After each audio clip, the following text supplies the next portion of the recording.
Hello dear friends, you are most welcome to your channel. आज के video lecture में हम नेक्स्ट टॉपिक को डिस्कस करेंगे। प्रीवियसली हमने जो भी वीडियो लेक्चर बनाया था उस वीडियो लेक्चर में हमने यूजेज ऑफ मेटल देखा था। बहुत ही इंटरेस्टिंग वीडियो लेक्चर था। बहुत सारे इंपॉर्टेंट यूजेज ऑफ मेटल को हमने डिस्कस किया था और आज के वीडियो लेक्चर में हम लोग नेक्स्ट टॉपिक को डिस्कस करेंगे जो कि है ऑकरेंस ऑफ मेटल। ठीक है, आप पढ़ रहे हो अप्लाइड केमिस्ट्री।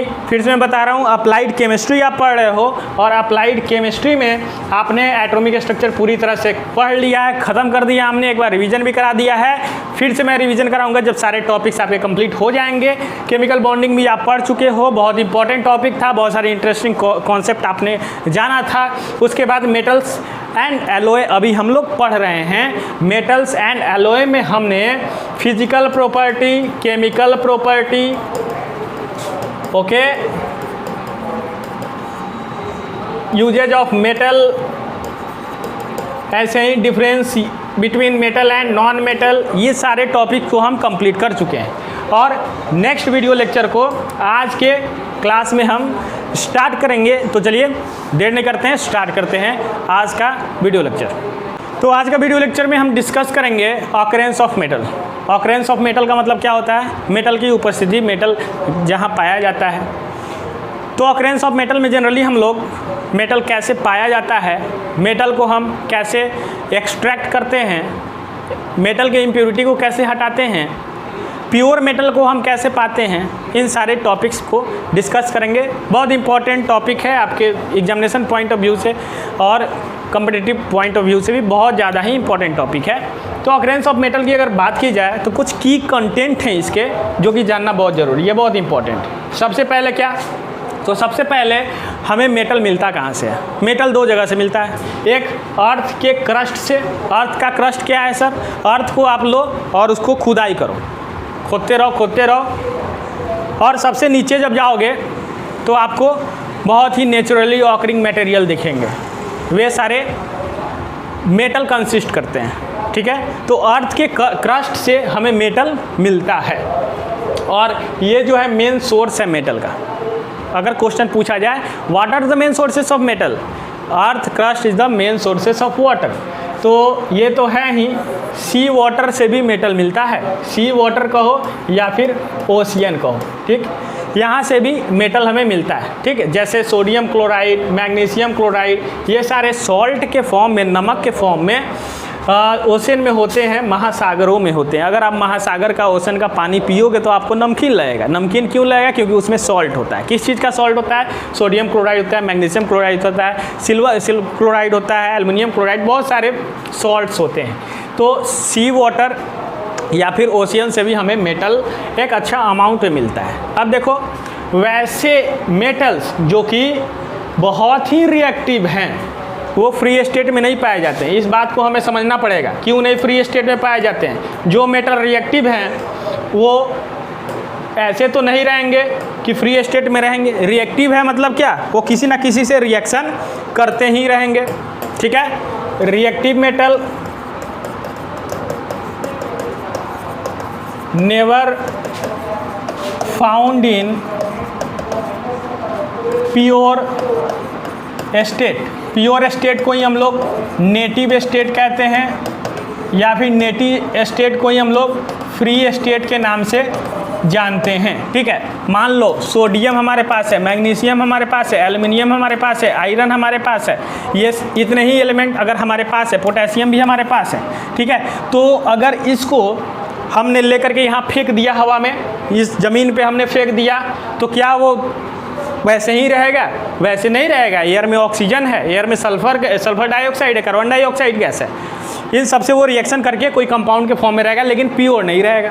प्योर क्यों नहीं रहेगा? क्योंकि वो रिएक्टिव है, स्थिर नहीं है, बहुत पैसा है उसके पास, खर्चा करते रहता है, ऐसे ही बहुत एनर्जी उसके पास है, वो लूज करते रहता है। ठीक है, मतलब इलेक्ट्रॉन बहुत ज़्यादा है, इलेक्ट्रॉन लूज करता है और वो किसी ना किसी एटम जो कि हमारे एटमॉस्फेयर में प्रेजेंट है उससे रिएक्शन करता है और जा करके कोई कंपाउंड बना लेता है। तो ऐसे ही ये सारे एलिमेंट जो है फ्री स्टेट में क्या होते हैं? नहीं पाए जाते हैं सर। ठीक है, ये फ्री स्टेट में नहीं पाए जाते हैं। तो कैसे पाए जाते हैं? ये पाए जाते हैं कंबाइंड स्टेट में। ये कैसे पाए जाते हैं बच्चों? ये कंबाइंड स्टेट में पाए जाते हैं। क्यों पाए जाते हैं? Because they are very reactive. Because they are very reactive, बहुत ही रिएक्टिव है। ठीक है, अब देखो तो फ्री स्टेट में जब ये सारे रिएक्टिव मेटल नहीं पाए जाते हैं तो कौन मेटल पाए जाते हैं? तो कॉपर पाया जाता है, सिल्वर पाया जाता है, गोल्ड पाया जाता है, प्लेटिनम पाया जाता है। ये सब लेस रिएक्टिव मेटल होते हैं। कैसे होते हैं? ये लेस रिएक्टिव मेटल होते हैं और इसीलिए ये किसी से रिएक्शन नहीं करते हैं और इसीलिए ये कैसे पाए जाते हैं? प्योर स्टेट में पाए जाते हैं। हमने धरती को जाकर के कोड़ा खून दिया और हमने देखा ये गोल्ड, इतना बड़ा पत्थर गोल्ड का है और हम वहाँ से निकाल के लाएँ और डायरेक्ट अपना यूज कर रहे हैं। कॉपर गए हम निकाल कर लाएँ, यूज कर रहे हैं, कोई प्योर करने की ज़रूरत नहीं है क्योंकि वो प्योर पाया ही जाता है, वो रिएक्टिव नहीं है। ठीक, सिल्वर रिएक्टिव नहीं है, प्योर पाया जाता है, हमें डायरेक्ट उस पर कोई भी मेटलर्जिकल प्रोसेस नहीं अप्लाई करना है। लेकिन यहाँ पे दो चीज़ें आपको जानना जरूरी है। जो कॉपर होता है और सिल्वर होता है, ये कॉपर और सिल्वर दो ऐसे मेटल हैं जो कि कंबाइंड स्टेट में भी पाए जाते हैं और जो कि फ्री स्टेट में भी पाए जाते हैं। What copper and silver are two metals which are found in both free state and combined state. ठीक है, तो ये दो सिल्वर हैं। इस तरह से मेटल्स हमें मिलते हैं जब भी हम क्या करते हैं? मेटल को ढूंढने जाते हैं, खोजने जाते हैं। और कुछ पॉइंट्स को हम देखते हैं। तो the compounds of these metals, the compound of these metal found in nature are sulphide, oxide, carbonate, chloride, nitrite. ठीक है, और भी होता है नाइट्राइट, ऐसे ही बहुत सारे फॉर्म में होता है। ठीक है, मतलब प्योर स्टेट में नहीं होता है जो रिएक्टिव मेटल है। तो metal present in this compound in the form of positive ions और कैटायन। जो भी कंपाउंड होता है जिसमें कि मेटल है वो उसमें पॉजिटिव आयन के फॉर्म में होता है मेटल। ठीक है, कुछ मेटल ऐसे हैं जैसे कॉपर, सिल्वर, गोल्ड, प्लेटिनम, ये फ्री स्टेट में या फिर नेटिव स्टेट में पाए जाते हैं, हमने आपको बताया, और इसीलिए इनको नोबल मेटल कहा जाता है। बहुत ही नोबल होता है भाई, इसको किसी से कोई दिक्कत नहीं है, किसी से रिएक्शन नहीं करेगा। कॉपर और सिल्वर आपके पास है, ये जो है फ्री स्टेट में भी पाया जाता है और कंबाइंड स्टेट में भी पाया जाता है। हमने आपको बता दिया है एक ऐसा मिनरल जिसमें कि मेटल का मात्रा अच्छा खासा हो, अमाउंट ज़्यादा हो और उसको इकोनॉमिकली मैनर में एक्सट्रैक्ट किया जा सकता है, निकाला जा सकता है, उसको ओर कहते हैं। इसको और हम लोग आगे डिटेल में समझेंगे। आपके स्क्रीन पे कुछ इमेजेस दिख रहे होंगे। ये जो इमेजेज हैं यहाँ आप देखो, list of important metal and their ore with chemical formula. यहाँ देखो, ये है एक ओर, ये भी है एक ओर, ये भी है एक ओर, ये भी है, सभी क्या है? एक ओर है। ओर क्या होता है सर? ओर एक ऐसा मिनरल होता है जिसमें मेटल का परसेंटेज ज़्यादा होता है, बहुत ज़्यादा होता है। ठीक है, तो आप देख सकते हो ये ओर कैसा दिख रहा है, कितना खूबसूरत लग रहा है। इससे भी हम अपने घरों को डेकोरेट कर सकते हैं अगर चाहें तो। ठीक है, तो ये हमने सिंपली आपको ओर दिखाने का कोशिश किया है।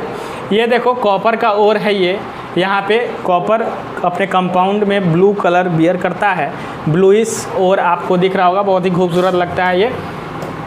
अब कुछ ओर के तरफ भी हम लोग चलते हैं। तो इससे पहले सबसे पहले हम समझते हैं water, what is mineral, what is ore, इसको समझना ज़रूरी है। तो देखो, जब भी हम माइनिंग करेंगे तो हमें अर्थ में से बहुत सारा नेचुरल ऑकरिंग मटेरियल मिलेगा। कुछ मटेरियल ऐसा मिलेगा जिसमें कि मेटल का परसेंटेज बहुत कम है और कुछ मटेरियल ऐसा मिलेगा जिसमें कि मेटल का परसेंटेज ज़्यादा है। तो ऐसा मिनरल जिसमें कि मेटल का परसेंटेज कम होता है, बहुत कम होता है, उसको मिनरल ही कहा जाता है।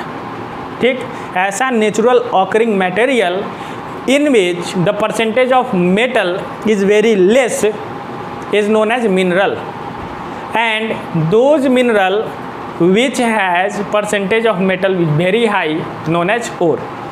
मतलब कि सपोज करो, एक एग्जांपल मैं दूंगा। एग्जाम्पल कैसा दूंगा? तो एग्जाम्पल मैं कुछ इस तरह का आपको दूंगा। सपोज करो हमने माइनिंग किया, हमने क्या किया? हमने माइनिंग किया, यहाँ से खुदाई हमने किया और खुदाई करके कुछ मटेरियल को निकाला। ठीक है, कुछ मटेरियल को हमने निकाला। तो हमने दो तरह का मटेरियल निकाला, M1 मटेरियल और M2 मटेरियल। ठीक है, एक मटेरियल में हमारे पास 100 kg के मटेरियल में 2 kg क्या मिल रहा है, मेटल मिल रहा है, सही है। और दूसरे मिनरल में 100 kg मटेरियल में हमें 50 kg क्या मिल रहा है, मेटल मिल रहा है।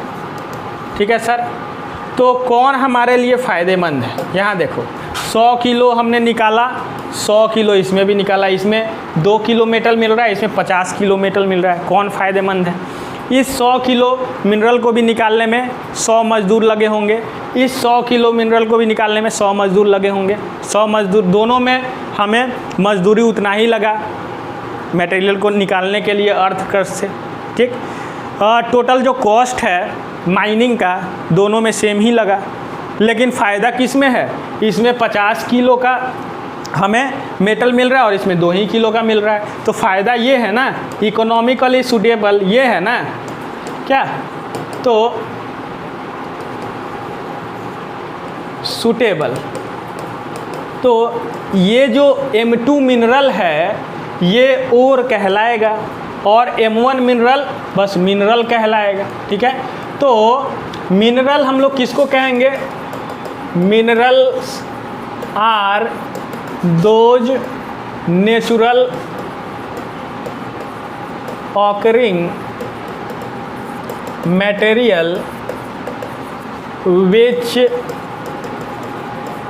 Has some percentage of what, metal. एक ऐसा नेचुरल ऑकरिंग मटेरियल जिसके पास कुछ परसेंटेज ऑफ मेटल होता है। अब और क्या होगा?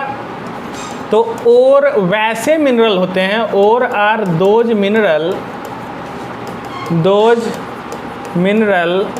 विच has highest percent of metal, और metals are found in appreciable amount। ठीक है, मतलब एक ऐसा मिनरल जिसमें कि मेटल एप्रिसिएबल अमाउंट में पाया जाता हो या फिर जिसमें हाई परसेंटेज ऑफ मेटल हो, वैसे मिनरल को हम ओर कहेंगे। ठीक है, तो यहाँ से हमें क्या पता चल रहा है सर? यहाँ से हमको ये पता चल रहा है कि जितने भी ऑल ओर जो हैं आर मिनरल, सभी ओर क्या होंगे? मिनरल होंगे। लेकिन क्या सभी मिनरल ओर होंगे? ऑल मिनरल आर ओर नहीं, गलत बात है ये। सभी ओर तो मिनरल होंगे लेकिन सभी मिनरल ओर नहीं होंगे। क्यों? क्योंकि वैसे ही मिनरल केवल ओर होंगे जिसमें परसेंटेज ऑफ मेटल ज़्यादा है, जिससे कि मेटल का एक्सट्रैक्शन इकोनॉमिकली हमें फ़ायदेमंद हो। More economically we can extract metal from that mineral is known as what, ore. ठीक है, तो सभी मिनरल ओर नहीं होते हैं जबकि सभी ओर मिनरल होते हैं। इस पॉइंट को आप क्या करोगे? ध्यान में रखोगे, इम्पॉर्टेंट पॉइंट है। तो यहाँ पर हमने एक पॉइंट नोट किया है कि unnaturally occurring material in which metal और its compound occur is called mineral. ठीक है, ऐसे नेचुरल ऑकरिंग मटेरियल जिसमें कि मेटल प्रेजेंट हो या फिर मेटल का कोई कंपाउंड प्रेजेंट हो, वैसे नेचुरल ऑकरिंग मटेरियल को हम लोग क्या कहेंगे? मिनरल कहेंगे। सॉइल भी मिनरल है क्योंकि सॉइल में भी मिनरल होता है। जब हम प्लांटेशन करते हैं, कोई पौधा लगाते हैं, तो वो पौधा क्या करता है? मिनरल्स सॉइल से ही तो लेता है ना। मिनरल कुछ मेटल्स को लेता है जो कि एक प्लांट के डेवलपमेंट में यूज किया जाता है। तो सॉइल में भी मेटल है, लेकिन सॉइल में से हम मेटल निकालेंगे तो कितना मेटलर्जिकल प्रोसेस हमें अप्लाई करना होगा, कितना सारा खर्च होगा, लेकिन मेटल निकलेगा कितना? इतूसा मतलब 5 ग्राम 10 ग्राम मिलेगा। ठीक है, 1 किलो में से हो सकता है कि 1 मिलीग्राम मेटल निकले, तो कोई फ़ायदा नहीं है। मेटल होंगे लेकिन उतने नहीं होंगे जितना कि कॉस्ट होगा ग्रेटर देन माइनिंग। ठीक है, सपोज करो हमें माइनिंग में 1 लाख रुपया खर्च हुआ और माइनिंग करने के बाद मेटलर्जिकल प्रोसेस अप्लाई करने के बाद हमें 1000 का मेटल मिलता है, तो क्या ये फ़ायदेमंद है? क्या ये इकोनॉमिकली फिजिबल है? क्या नहीं है। तो वैसे मिनरल को हम क्यों निकालेंगे जिसमें कि निकालने में ही खर्च ज़्यादा है और मेटल जो निकल रहा है उसका पैसा कम है, उसका जो कीमत है वो कम है। तो वैसे मिनरल को हम नहीं निकालेंगे, वैसे मिनरल ही कहलाएंगे और नहीं होंगे। हम वैसे मिनरल को निकालेंगे जिस मिनरल में मेटल का परसेंटेज ज़्यादा होता है।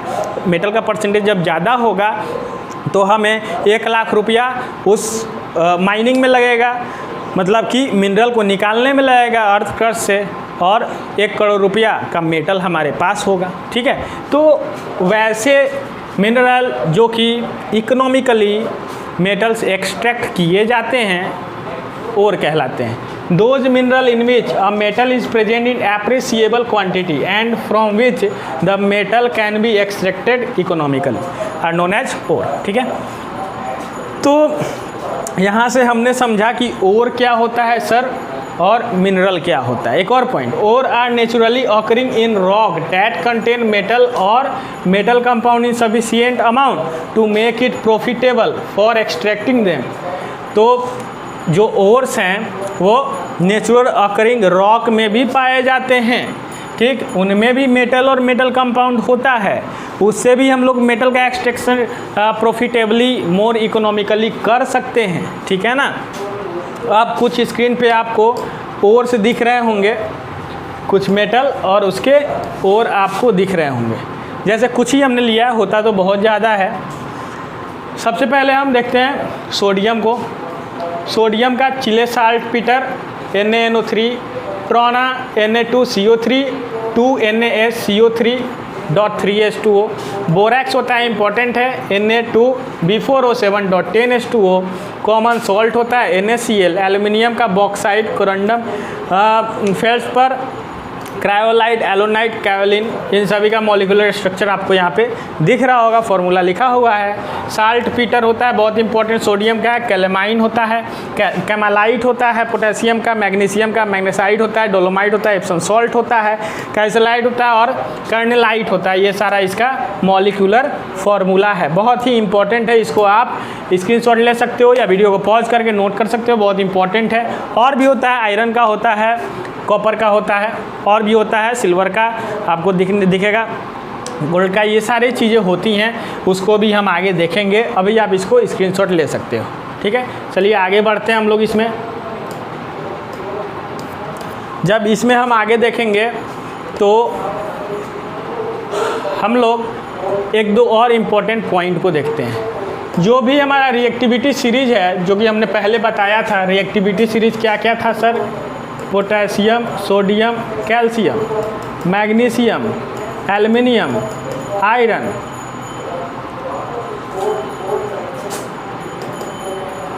एल्युमिनियम के बाद zinc, iron, lead, hydrogen, Cu, Ag, Au, Pt। ये हमारा रिएक्टिविटी सीरीज था, हमने पहले इसको पढ़ लिया है। ठीक है, मेटल ऑफ मीडियम रिएक्टिविटी, जो मीडियम रिएक्टिविटी होते हैं जैसे जिंक, मैग्नीशियम, एल्युमिनियम, कैल्शियम, ये सारे जो हैं मीडियम रिएक्टिविटी वाले मेटल्स हैं। ठीक है, ये मेनली सल्फाइड, ऑक्साइड और कार्बोनेट के फॉर्म में पाए जाते हैं। सही है। और जो भी हाईली रिएक्टिव हैं जैसे potassium, sodium, calcium, magnesium, aluminium, ये सारे क्या हैं? ये लगभग सभी फॉर्म में पाए जाते हैं। ये इंपॉर्टेंट पॉइंट हो, आपको इसको याद रखना है। यहाँ हमने एक और चीज़ लिखा है, all ore are mineral but all minerals are not ore. ठीक है, तो इन सारे पॉइंट्स को आपको ध्यान में रखना है, बहुत ही इंपॉर्टेंट पॉइंट्स है ये सब। अब देखो हम लोग एक और कॉन्सेप्ट को समझेंगे जो कि है गैंगू, या फिर इसी को कहा जाता है मैट्रिक्स। गैंगू की मैट्रिक्स क्या होता है सर?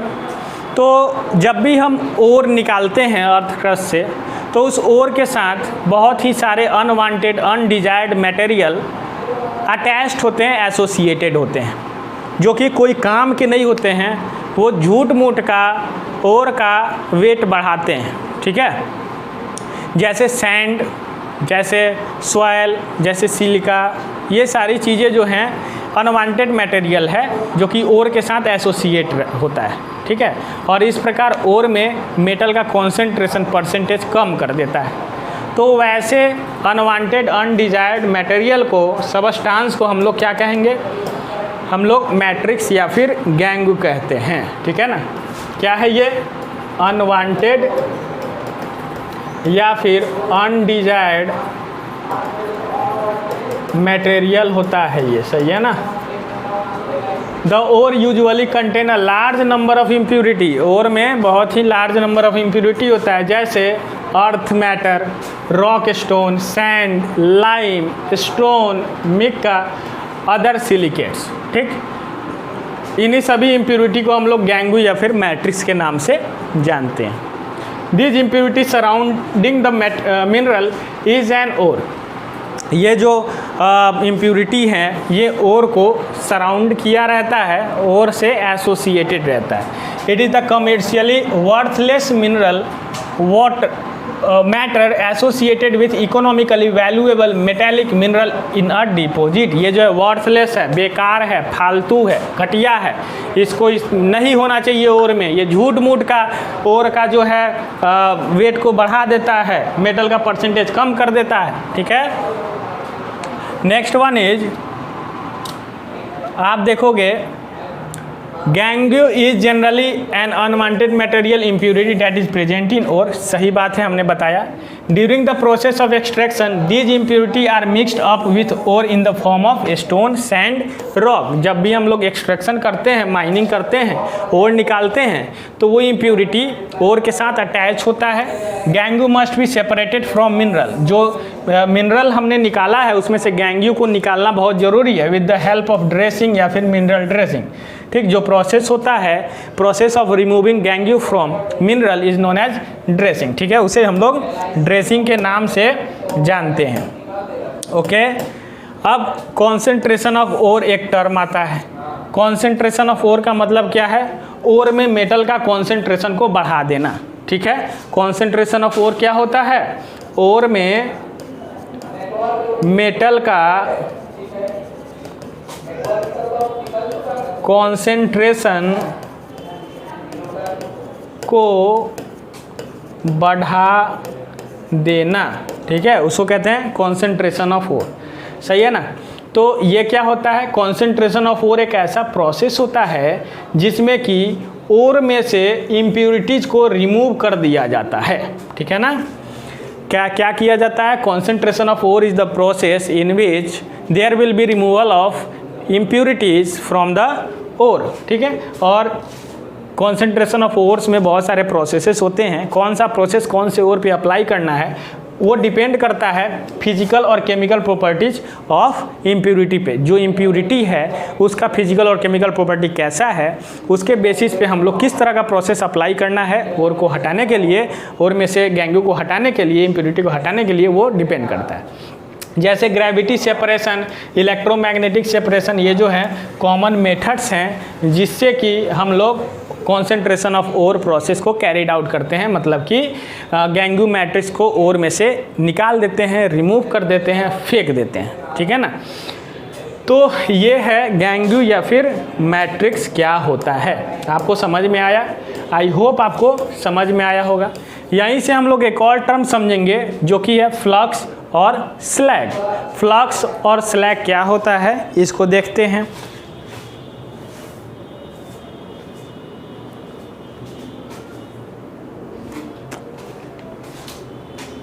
तो फ्लक्स की अगर बात की जाए तो फ्लक्स जो है ये स्लैग नहीं, ये फ्लक्स होगा। यहाँ पे जो है हमने this is what, not slag, this is flux, ठीक। ये मिसटाइप हो गया है। फ्लक्स वैसे सबस्टांस को कहा जाता है जो कि स्मेल्टिंग ऑफ ओर प्रोसेस में फ्लूइडिटी और ऑब्जेक्शनेबल इम्प्योरिटीज़ को हटाने के लिए डाला जाता है। फिर से मैं बोल रहा हूँ, flux are those substance which are introduced in the process of smelting of ore to promote fluidity and remove objectionable impurities. मतलब कि जो हमारा स्मेल्टिंग प्रोसेस है, स्मेल्टिंग प्रोसेस का मतलब आप सिंपल ये समझो, एक्सट्रैक्शन प्रोसेस, ठीक है ना। एक्सट्रैक्शन प्रोसेस को हम लोग स्मेल्टिंग ऑफ ओर कहते हैं, अभी आप इतना ही समझो। तो एक्सट्रैक्शन प्रोसेस में फ्लूइडिटी को और ऑब्जेक्शनेबल इम्प्योरिटीज़ को हटाने के लिए, निकालने के लिए कुछ सबस्टांस ओर में ऐड करना पड़ता है। उसी सबस्टांस को हम फ्लक्स के नाम से जानते हैं। तो जैसे लाइम स्टोन जो है, limestone is commonly use for this purpose in smelting iron ore. Iron ore अगर हमारे पास है और इसका एक्सट्रैक्शन करना है तो इसमें हम लाइम स्टोन को डालते हैं, लाइम स्टोन को हम डालते हैं एज अ फ्लक्स, ठीक है ना। ये क्या करता है, जो भी आयरन ओर है इसमें फ्लूइडिटी ला देता है, इसमें ऑब्जेक्शनल इम्प्योरिटीज़ जो हैं, जो अनवांटेड इम्प्योरिटीज़ है उसको निकालने का काम करता है, ठीक। अदर मेटल्स जो हैं वो अलग अलग फ्लक्स को यूज करते हैं, जैसे सिलिका यूज होता है, डोलोमाइट यूज होता है, लाइम होता है, बोरैक्स होता है, फ्लोराइड होता है। ये सारे substance as a flux use किए जाते हैं मेटल के एक्सट्रैक्शन में, या फिर इसी को कहें हम स्मेल्टिंग में। सोल्डरिंग एक प्रोसेस है, सोल्डरिंग में भी फ्लक्स को यूज किया जाता है ऑक्साइड फिल्म को रिमूव करने के लिए। सोल्डरिंग में ऑक्साइड का फॉर्मेशन होता है और उसको रिमूव करने के लिए हम लोग एक फ्लक्स को यूज करते हैं, ठीक है ना। तो फ्लक्स वैसे सबस्टांस हैं जो कि स्मेल्टिंग ऑफ ओर या फिर एक्सट्रैक्शन ऑफ ओर के प्रोसेस में फ्लूइडिटी और इम्प्योरिटीज़ को हटाने के लिए यूज किया जाता है, ठीक। अब स्लैग क्या है सर? तो स्लैग जो है is a silicon oxide and metal oxide mixture left over as a by product of extracting metal from its ore during the smelting process, ठीक है। यहाँ हमने लिखा है smelting is a form of extractive metallurgy to produce a metal from its ore. Smelting है ये एक तरह का एक्सट्रैक्शन का मेथड है, मेटलर्जिकल प्रोसेस है जो कि ओर से मेटल को एक्सट्रैक्ट करने में यूज किया जाता है। तो स्लैग सिलिकॉन ऑक्साइड और मेटल ऑक्साइड का एक मिक्सचर होता है जो कि एक्सट्रैक्शन के दौरान मेटल में बच जाता है एज अ बाई प्रोडक्ट, ठीक है। मान लो कोई मेटल का ओर है, इस ओर पे मेटलर्जिकल प्रोसेस हमने अप्लाई कर दिया, फाइनली मेटल पे मेटलर्जिकल प्रोसेस इंड हो गया, ख़त्म हो गया। तो मेटल के ऊपर जो है, मेटल के ऊपर कुछ सबस्टांस जमा हो जाता है एज अ बाई प्रोडक्ट, ठीक। उसी चीज़ को हम स्लैग के नाम से जानते हैं, ठीक है। उसी चीज़ को क्या जानेंगे हम लोग? स्लैग के नाम से हम लोग जानते हैं, ठीक है। Slag are what? Slag are the mixture of silicon oxide, metal oxide which are left over as a by product of what? The extracting metal from its ore during the smelting process, ठीक है। Smelting process में जो होता है। Next, once the metal is smelted out of its ore, the ore appears to be glassy, मतलब चमकदार दिखता है। This glassy appearance is due to what? This glassy appearance is caused by the formation of slag on the ore surface during the smelting process, ठीक। जब smelting process हो जाता है finally, तो मेटल के ऊपर में थोड़ा सा ग्लासी चमकदार परत आ जाता है। वो चमकदार परत को हम स्लैग कहते हैं, ठीक है ना। तो ये स्लैग बना कैसे? यहाँ पर एक क्वेश्चन अराइज होता है कि ये स्लैग बना कैसे। तो हमने फ्लक्स डाला था ना, फ्लक्स हमने ओर के अंदर मिक्स किया था ताकि हमारा जो ओर है उसके एक्सट्रैक्शन में फ्लूइडिटी आ सके, जो भी ऑब्जेक्शनल इम्प्योरिटीज़ है, स्लैग मैट्रिक्स है, उसको निकाला जा सके। उसके लिए हमने फ्लक्स को ओर के अंदर ऐड किया था, ठीक। तो जब स्मेल्टिंग प्रोसेस हो जाएगा, एक्सट्रैक्शन प्रोसेस हो जाएगा, तो उसमें क्या होता है, फ्लक्स सभी इम्प्योरिटीज़ को एक जगह कलेक्ट कर देता है। और वो जो कलेक्ट इम्प्योरिटी होता है वो सिलिकॉन डाइऑक्साइड या फिर मेटल ऑक्साइड का मिक्सचर होता है, उसी को हम स्लैग करते हैं। हम आई होप आपको समझ में आया होगा। अगर नहीं समझ में आया होगा आप कमेंट में बता सकते हो, मैं इसको फिर से डिस्कस कर दूंगा। Next one is slag consist of undesired impurities in the metal और extracted during the smelting process. सही बात है, जो भी स्लैग है वो एक तरह का अनवांटेड, अनप्योर, अनडिजायर्ड इम्प्योरिटी ही तो है, जो कि आफ्टर एक्सट्रैक्शन कलेक्ट हो जाता है। ठीक है। It also protect the liquid metal under going the smelting process by providing N oxide layer. ठीक है, ऑन द स्मेल्टेड मेटल। ये जो है मेटल का प्रोटेक्शन भी करता है। ठीक, मेटल के ऊपर एज अ परत जम जाता है और मेटल को ऑक्सीडेशन होने से बचाता है। ठीक, once the metal is smelted to a satisfactory level, this slags is skimmed off the top and can be used for secondary purpose such as manufacturing concrete, fertilisers और रोड मटेरियल। एक बार हमारा smelting process समाप्त हो जाता है तो उसके बाद हम क्या करते हैं, जब हमारा स्मेल्टिंग प्रोसेस समाप्त हो जाता है तो ये हमारा मेटल है। ठीक है, ये मेटल आपके पास है, मेटल का एक्सट्रैक्शन हो गया, स्मेल्टिंग प्रोसेस ख़त्म हो गया, तो इसके ऊपर एक लेयर, एक परत जम जाता है। और ये परत किस चीज़ का होता है, ये परत होता है सिलिकॉन डाइऑक्साइड और मेटल ऑक्साइड का, जो कि वैसे सबस्टांस का ऑक्साइड है जो कि एज अ फ्लक्स डाला गया था during the process of smelting. तो ये जो है स्लैग कहलाएगा।